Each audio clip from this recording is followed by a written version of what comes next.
Owen Magabinao from HYVAssistant.com, which stands for HYVA. And today I have Colin Pape from ShopCity.com on the call. And what I'll do today is, trying to go out there to connect with as many entrepreneurs so that they can come on the show and share with you their lessons learned and experiences, so you can learn, take several ideas from them, from your business, and implement them in your business. So go ahead, Colin, please introduce yourself to the audience and let's learn about what you do. Great. Well, thank you for the opportunity, Owen. I appreciate it, and really love the interviews that I've seen you do, especially Andrew Warner's. That was fantastic. Thank you very much. Yeah, so I'm one of the founders of ShopCity.com. We're a series of local marketplaces and directories. Each site has its own name, like ShopNewYork.com or ShopBoston.com. Yeah. And we provide local businesses with the ability to be found online, as well as to promote, publish, and sell. And so there's a control panel that we offer on a subscription model that they can use to run a virtual storefront, send out email newsletters, and basically be found by our site visitors. Definitely. And every time I get an entrepreneur on the show, I'm always trying to find out how exactly did you start out this business? What need did you see in the first place that made you say, there has to be a ShopCity.com available for entrepreneurs? Sure. Well, it's a long story, really, probably compared to many of the startups that you see. This first started 10 years ago in 2000 when I was between college semesters. I was about 20 years old, and my college roommate Ryan and I kind of started this site, shopmidland.com. I had been building websites for small businesses for a couple of years and just found that it was kind of too hard to find all the businesses within a single community. So thought that it would make sense to put together a directory of all the local businesses. And so we started this site up, and we put up a bunch of signs all over the community saying shopmidland.com, support your community. And next thing we knew, we had all these businesses that wanted to pay us $450 a year to have a profile page. And so we got about 125 of them set up in a couple of months, and generated about $60,000 in revenue on a $500 cost. So we thought, this could work. So let's dive into that a little bit so that the audience can understand, what kind of promotion and marketing you did when you started out. Because you're starting out now, you're introducing a new business to the market. And there's also the issue of you being new to what you're doing. How do you build that kind of reputation with them for them to even trust you in the first place? So going back to the promotion itself, was all what you were doing just putting out flyers in the neighborhood? I mean, was that all you were doing in regards to marketing the business? Sure, and yeah, it's basically the same model that we still do when we're running a new site here, like we're doing Shop Palo Alto and Shop Mountain View.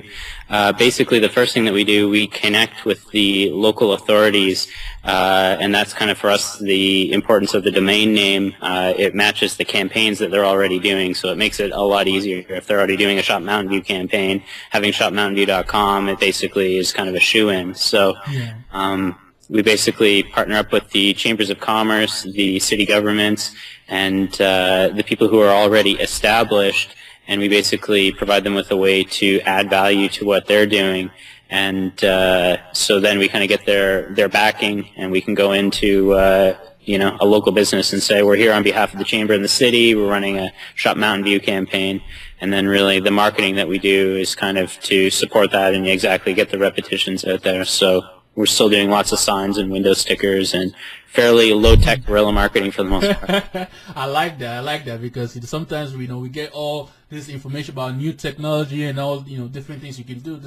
We sometimes forget there's even the simple things that the old school guerrilla marketing still works. So yeah, it's good to even hear that you're combining that, even though you're an online business, but you're still doing that as well. And I'm curious though, because you're going through the process of meeting the like you said, you're going out there to the business organizations and all that to use them as a means or a stepping stone towards your actual prospective leads and clients, right? To get them to introduce you to them, like a referral kind of thing. But how are you pitching it to them? Because there has to be what's in it for me, I guess, because if you came to meet me and asked me, let me introduce you to a group of entrepreneurs I know, I guess the question will be from the organization's viewpoint is, why are we even doing this? And I'm trying to figure out what were you doing to get them to even decide to do this in the first place? Sure.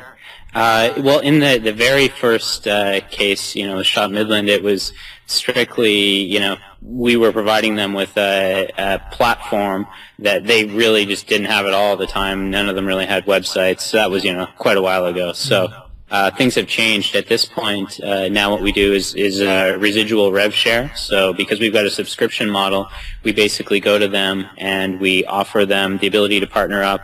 We're kind of running already the same type of campaign as they are. So, rather than compete, we come together and basically we create an association with their business account with us. And so if you came in and you're a chamber member, then the chamber is going to earn, 20% or 10% or 30%, depending on the relationship of anything that is ever paid out to us for as long as we have a relationship. So it's, our revenue driver. Some businesses or groups don't want to actually earn the revenue, which is funny, but they would rather pass it on as a discount. So they add value to their own membership by saying, hey, sign up with us and then you can get a 20% discount with Shop Mountain View. And then we basically put their logos on the site. We make them an official partner. So we're promoting them actively and making sure that we're giving to them. And then basically we all get to come together and say, hey, shopmountainview.com, support local business, and it's kind of a win-win-win for everybody. Definitely. So I see what is basically you're doing is trying to get them to get involved based on the fact that there is some form of revenue share in there, in place. Some of them might accept that revenue share at a certain percentage of what you're getting from the client, and they get a part of it. And some of them might also want it as a means to, hey, these are the discounts that we have available via these other companies, and go out there and because we're referring you get this discount. I guess it helps them as well to establish themselves in front of those other businesses that come to them as kind of like a resource for good information as well as good discounts and deals too. Totally, yeah, definitely, and that's kind of the key to it as well. We really have to make sure that our platform performs and it makes them look good. And basically, they get positive feedback all the time. Oh, wow, Shop Palo Alto is amazing and great work putting this together. And so they get a bit of a pat on the back for teaming up with us. So. Yeah, and so what happens now if a small business owner hears this idea of trying to leverage other businesses to try and get clients and tries to go ahead and implement this? I'm sure that there were also challenges that you had to deal with when you started this, because this seems to be your main way of connecting with other people. What kind of challenges did you face in the beginning? Definitely, yeah. There's always the credibility issue. For us, we've got great customer support, and so it's everything in business and life. It's all relationships and maintaining those relationships and making sure that you're following through and that you're living up to your commitments. And so for us, it's about having somebody there who's always answering the phone. They get prompt replies to their emails. When they have requests for marketing materials, we get them to them. And basically, if you go out there and you just start pitching somebody on an idea, but you don't have what it takes to back it up, it can come back to haunt you very quickly. So it's taken us, 10 years to get all of our ducks in a row to the point where we feel that we can actually scale this out to multiple communities and do it on an ongoing basis. And it's just putting all those systems in place and having the people who are trained and who also kind of care as much as the founder does to make sure that they're taking care of the people that we're dealing with. Oh, definitely. And I want to go back even to, how you even researched the need for the business in the first place. So you knew that you wanted to build a business like what you have now for businesses to make use of your website to market their goods and services, right? But at the same way, you also had to validate that there's actually a need for this. I'm trying to, get you to answer how exactly you did the research and figured out, there is a substantial, profitable need for this based on the fact that people will actually pay for this service. Sure. Well, the first thing and the easiest thing is, to look at the existing competition in the marketplace. So what we would do, Midland's a fairly small community. It's like 20,000 people. So we would look at, okay, that small community can support 2 newspapers, There are 2 radio stations. There's, a large national provider of billboards. There are numerous other marketing mediums. So there, in general, is quite a bit of money spent, Yellow Pages. There's millions of dollars just in a 20,000 person community spent on local marketing. More and more businesses are looking to go online, seeing the results from online. It's trackable. There's a great sales story to it. And so, just in general, we thought that there was a need, and it was really driven from our own need originally. That the first original need for me was, I've always been my parents had a small business, so for 30 years they had a paint store, and so I kind of grew up trying to support the local businesses rather than go to like a Walmart or whatever.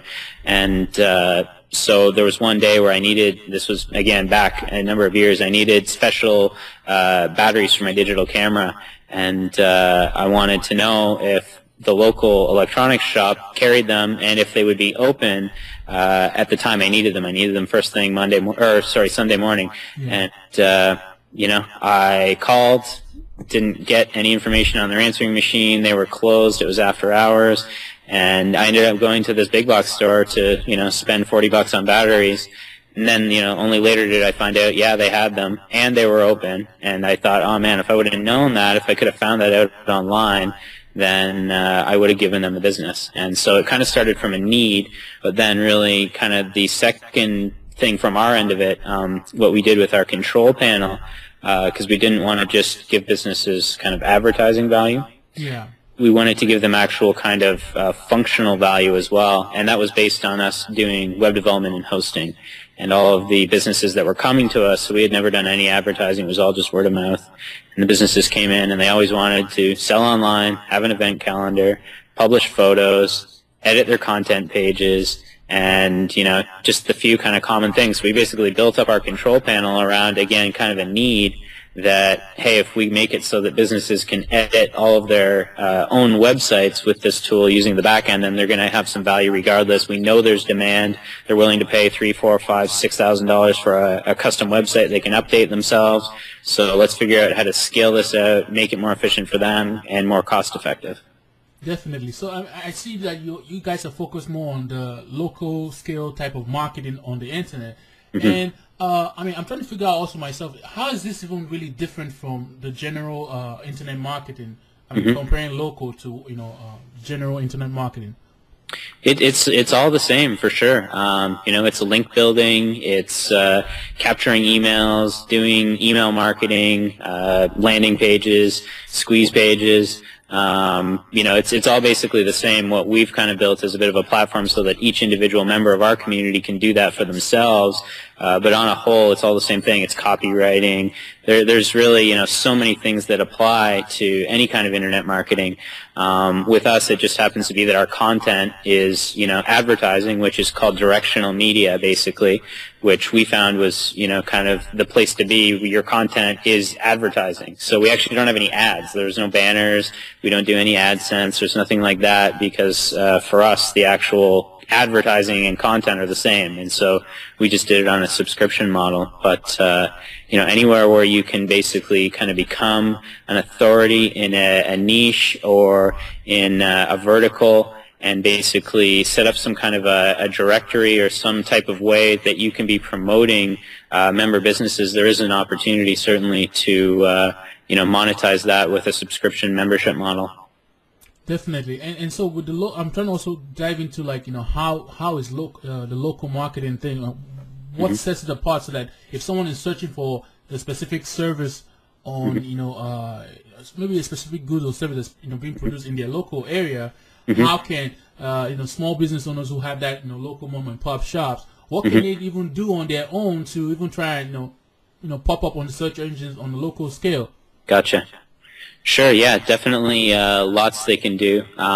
Certainly, our site's a free site, so it's a freemium model. So anybody who wants to add their business to shoplocally.com or shopcity.com, they're more than welcome to, and we will try to help them get more business on a local scale.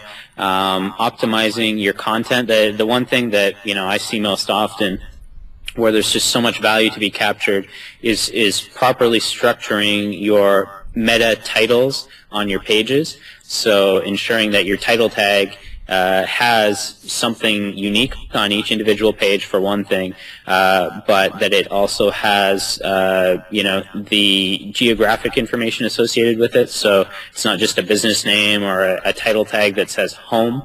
It's something that, is descriptive, and it's got the geographic keywords associated with it. So generally a city name, province or state, and country, and also zip code, because when people do those search, the title tag is essentially the most important thing to any type of Google search or anything. So structuring your website properly definitely is one aspect of it, and then taking advantage of as many free directories as you can. There are Google Place pages, Facebook pages as well. We've built our system so that you can power your Facebook page and your Twitter account through your control panel. So if you want to go online and post coupons or marketplace items that are for sale, you can do that and then push those updates out to Twitter and Facebook. Definitely that's a great way to capture customers. But at the end of the day, basically everything on the internet, as far as ranking, it's link building, and it's building your authority, and that's why it makes sense to go into as many directories as you can, and also to establish any kind of a network that you can, so that you're either working with like-minded or complementary businesses and doing interlinking between your sites, so that you are promoting each other and kind of raising everybody up at the same time. So, we won't just assume that it's really just focused on, you putting out content that is only, feeding the content with local-based keywords. Mm-hmm. I'm thinking maybe there might be some other things that also have to be looked upon when you're doing local internet marketing as well. Mm-hmm. Definitely. Any kind of blogging or social media certainly helps. YouTube and posting videos, basically anything that you can do to create that content and to link back to a common destination is going to help you rank and be found. An exact match domain name is another huge benefit. If you've got SeattlePlumbers.com, that's going to definitely help your plumbing company out. So. And with social media, how on a local scale, how does one implement social media on a local scale? Sure, and that's part of why we're doing this as well, because there is still a need. There isn't really that definitive, kick-ass local source for local businesses. There's, there's Yelp is pretty good. Certainly, people get some response from Yelp. There's a bit of a downside to that. Sometimes you'll get what people call consumer terrorism, where they're going on and it's either a competitor or dissatisfied customer trashing your business, and that doesn't help, and businesses don't like that.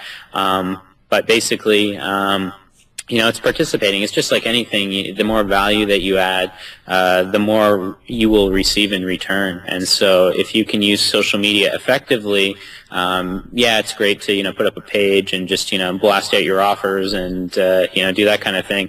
But, and I think there's just in general a huge need for this one kind of thing. And I don't know, nobody I've seen has really been tackling it on the internet.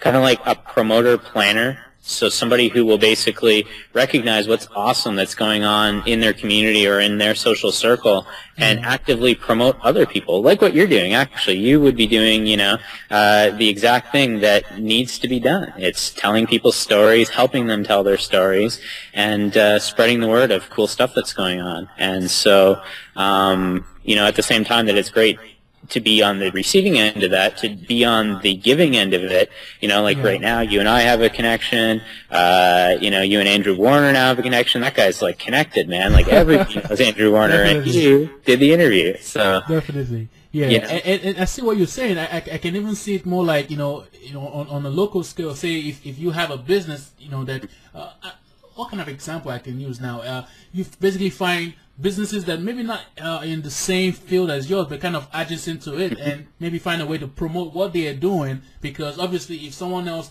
uses some of their services, eventually might also have need for your services. I guess that's what you're trying to say on that too. Yeah, definitely. And just, adding value, what goes around comes around. And basically, if you are helping other people's businesses succeed, they're going to be, more interested and apt to help yours succeed. And so, basically, if you're looking to use social media, don't just do it to blast out your own offers. Start blasting out other people's offers. Hey, this guy's got this going on, or did you know about this?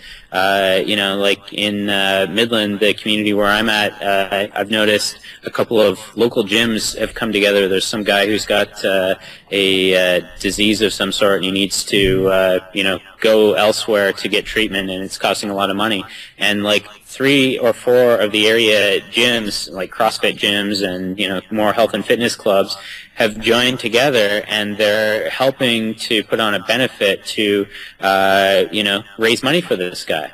And I just thought it was really cool that they were, even though they're competitors, they're kind of coming together, they're working together, and at the end of the day, they're not competing. They're making everybody think, oh yeah, I should go be more healthy and, support all these guys because they're doing really great stuff. And so I think just by kind of helping others through your social media channels, whether it's promoting their events or, just plugging them. If you see somebody doing something cool, plug them, and it'll come back to you.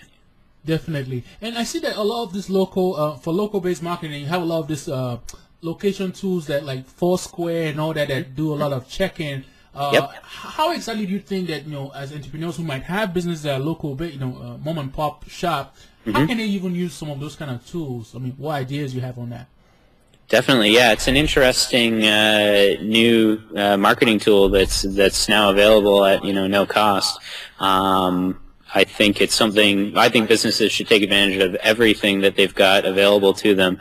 And so, yeah, definitely, Foursquare, Facebook, with their check-in service, just kind of, making people aware of things. And that's really, what we tell local businesses a lot. Like with our system, we actually provide them with a merchant toolkit. And so it's a series of posters and things that they can download and put up in their store that says, review me on shoppaloalto.com if you're happy with my service, or hey, did you know you can buy online gift certificates at shoppaloalto.com/mybusiness? And so they can take advantage of their physical presence just to be driving people to the tools that enable them to complete the transactions or take the action that's required. But yeah, same kind of thing with Foursquare or GoWalla or any of those guys. It's just actively telling people to do it. People need a reminder a lot of the time, and if you want to even go the next step and provide an incentive, that's even better. You can offer them a discount if they check in or if they post a review or whatever it is. And there's tons and tons of value to be had, and a lot of people will just do it just because they want to, but having an incentive never hurts. So just also maybe even make that point even more concrete. Like, which companies do you see are actually using, really doing a good job when it comes to location-based marketing?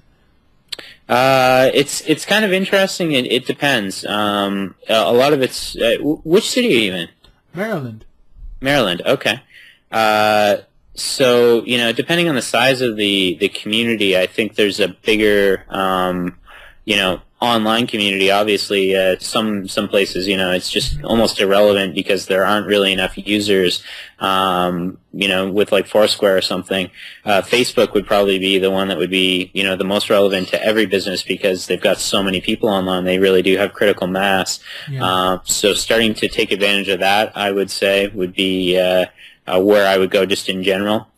Foursquare, seems to be more for venue type businesses. So if you're a restaurant or if you're somewhere where people congregate and hang out, great tool.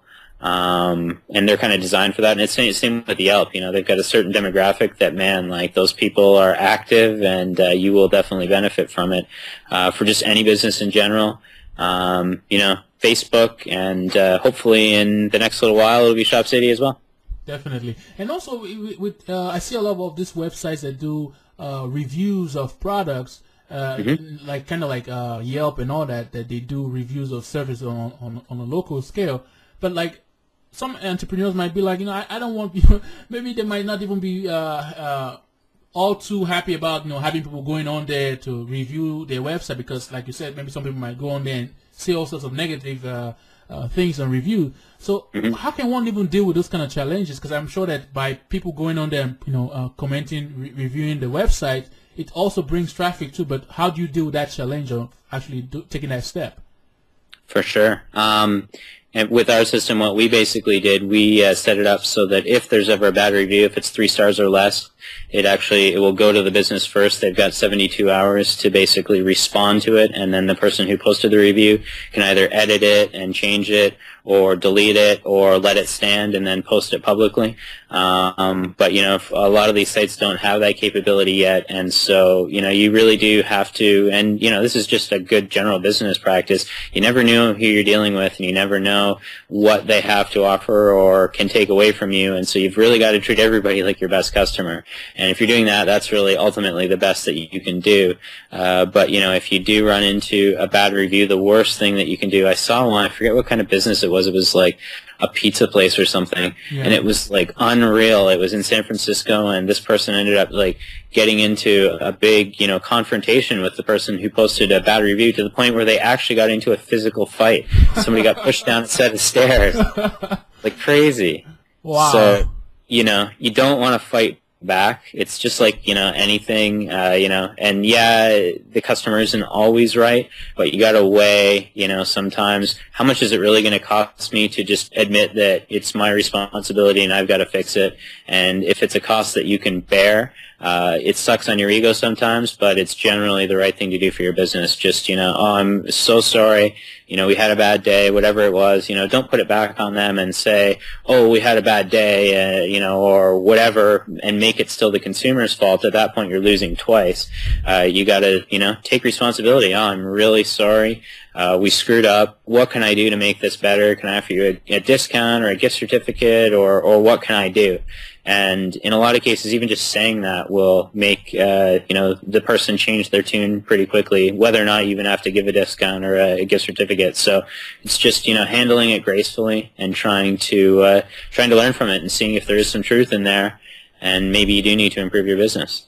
Definitely. So I guess that's on this kind of website, it's really more about the customer service and how quick you are to respond, because I guess depending on how you even respond can even help towards the helping that person get back on track on liking you. But if you go there and trying to respond as if, like you said, it's their fault, then you're encouraging even more people to come there and post more bad reviews, I guess. Totally. Yeah, you've really just generally you suck it up and you move on. And I think the people that can do that, in anything in life, and not take things personally, are the ones who do move forward. And with a lot of small business, it's a tough market out there. It's a challenging economy. People do really need to, kind of maximize their effectiveness and realize that, Amazon.com is a click away. Walmart's always open. And, there's some guy across the world who can, do some of the services. Virtual Assistant's a great example of it. Yeah. And you really want to, make sure that you're earning that business, because, there's a lot out there as far as options for a consumer. So. Definitely. And I think one of the things that also play towards local marketing will be kind of mobile marketing. And do you have any tips and ideas on how a business owner can play in that field too? Definitely, yeah. There's some interesting things going on.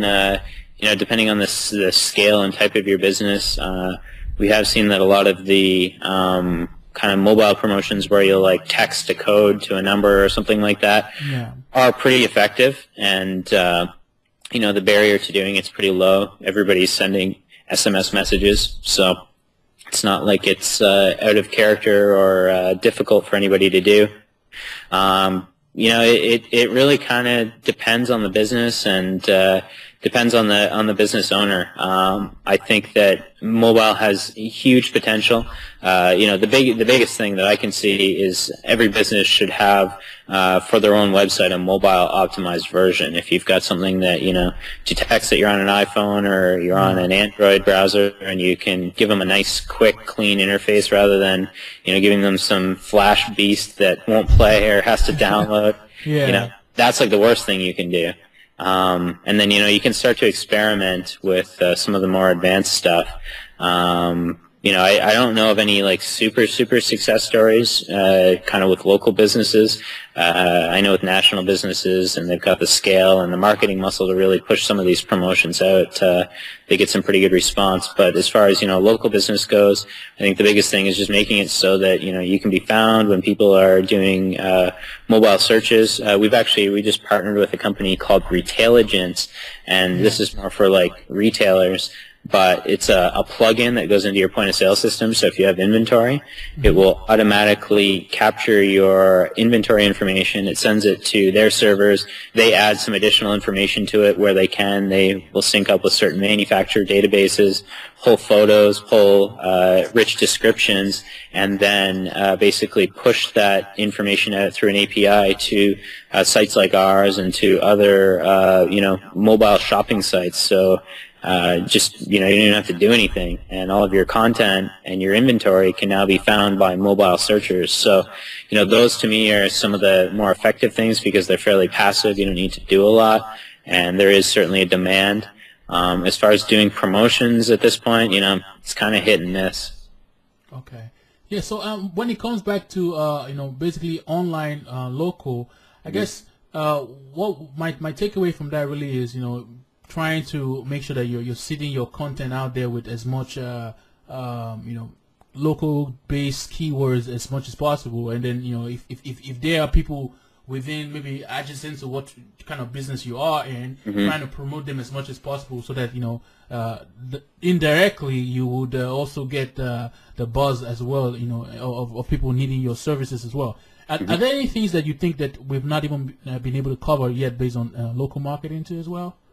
Yeah, sure. To me, the biggest thing, and where we're really trying to help businesses out is enabling them to get paid. Like it's great to have people find you and do all these things. Clicks are great, calls are great. The best thing is if you can get paid online, and it's astonishing that in 2010, it's like maybe 10% of businesses you can actually pay online. And you just never know how much money you're leaving on the table. You've basically got a salesperson out there for you 24/7. You can train them essentially to say exactly what you want and to deliver it exactly how you want.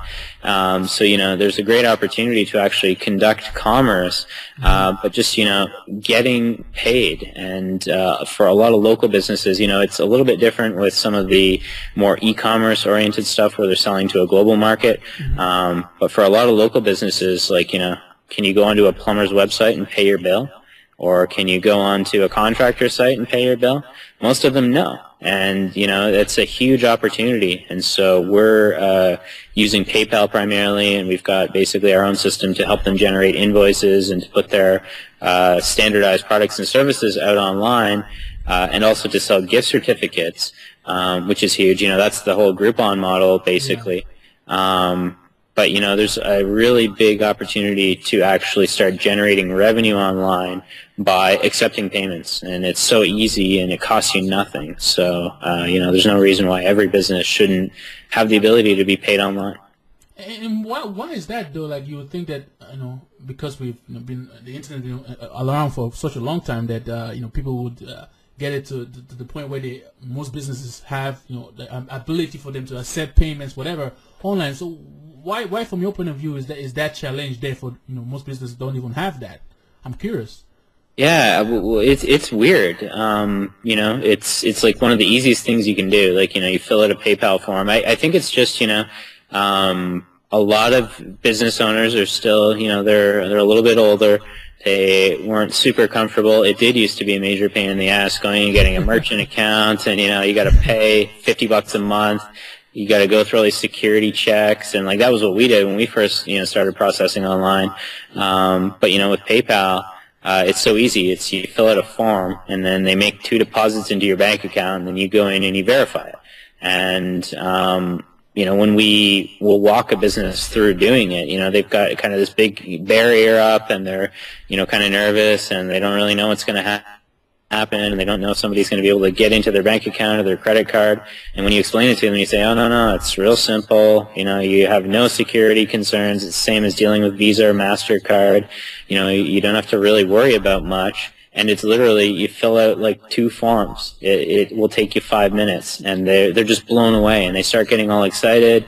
And then when we do the rest of it with them, which is, you know, going through, like if it's a spa or something like that, you know, they've got kind of a menu of services. So we'll go through and we'll put all those services into their online store, and then they're like, okay, so now I can just direct somebody into my store and they can see what I have and they can buy it. Yeah, it's that simple. And they're like, oh my God, this feels like, you know, the best thing I've ever done for my business. Now I feel like I can make the internet work for me. And so, you know, I don't know what the real reason is, other than just kind of a latent fear from, you know, some of the early days, and just the stories. And, you know, the internet and computers in general are still kind of scary to people. And I liken it to, you know, it's funny.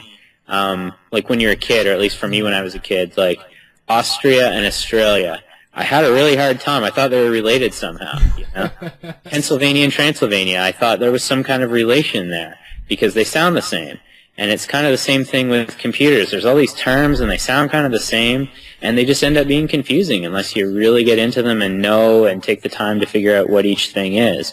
And so, you know, they'll hear one thing and then they'll think, I don't really know if I know what I'm talking about. So they just kind of take the path of, well, you know, I can go with this thing that I do know, and at least I know that I'm not going to, you know, get burned. And so I'll just leave it alone. I don't know. Definitely. And before I let you go, I always want to, you know, leave the viewers with something, you know, that kind of a takeaway based on what we've been talking about so far. And, you know, so what would you tell that entrepreneur who, you know, the mom and pop shop that, you know, has a business out there? Mm-hmm. What would you want to leave with them so that, you know, they can really kind of amp up their local marketing? Cool. Well, you know, it's like I said, you know, it's a challenging economy. You know, there are a lot of businesses that are struggling, and you know, there's been talk for years about, you know, the internet's going to kill small business, or you know, the big box stores. And you know, as far as I'm concerned, this is the best time ever to be an entrepreneur and to have a small business. There's so many amazing tools available. There are so many ways to inject your personality into your business and to differentiate yourself, to, you know, focus on, you know, what kind of demand actually exists in a niche. You know, that's a great thing that we didn't really talk about, but using like the Google AdWords keyword tools, see how many searches there are for a certain thing in a month. You can, you know, it's not perfect for local, but you can gauge demand for what it is that you're offering. And, you know, there are just so many ways that you can get competitive intelligence and other things that you never would have had access to before. The number one thing that I would say for a small business is to, you know, start, whether it's social media through Facebook fans, or Twitter through followers, or email marketing by collecting emails. You know, you need to establish that relationship. You need to build your own marketing channel, and it's so easy to do these days. You know, what we tell businesses to do is put right by your cash register a sheet where people can fill out their name and their email address, and you know, make it easy, and just build it into your process that you're going to start collecting those, because then you can do marketing at little cost when you need to. So welcome back. I hope you enjoyed the video, and I really want to know what exactly you think. I mean, if I suck and if I'm not doing a good job, I want to know, because by your input and your comments, your suggestion, your feedback, that's how I'm going to, you know, improve on the entire package of what I'm sharing with you. I really want to improve so that you know that your time is well spent when you watch my videos. And if I do good on, you know, interviews, and you like certain things I do, please let me know so I can even improve upon that as well. And I want to thank you really, because your time is well spent, and I mean, your time is, you know, important to me, and I want to make sure that I continuously put this information in front of you. So I want you to join my community. And in order to do that, you need to click on the link that says get the free ebook, enter in your name and email, and you will receive as a gift from me my free ebook titled The Entrepreneur's Guide to Running a Business in the Cloud. The reason I do that is because I want to share with you that information. You know, you can check it out and make use of it in your business. In the same vein, I will be sending you email updates every time I have new blog posts, as well as if I have, you know, new stuff that is not even on the blog, I want to share with you. That way we can stay in contact. One more thing. Before you go, I want to also let you know that if you are really serious about finding hiring, training, and even working with virtual assistant. If right now you want to get that started, why don't you sign up for my free webinar where I share everything about the entire process? And you can get to do that by clicking on the link on the very top of my blog where it says sign up for the free webinar. Again, thanks for watching the video, and I hope to see you next time.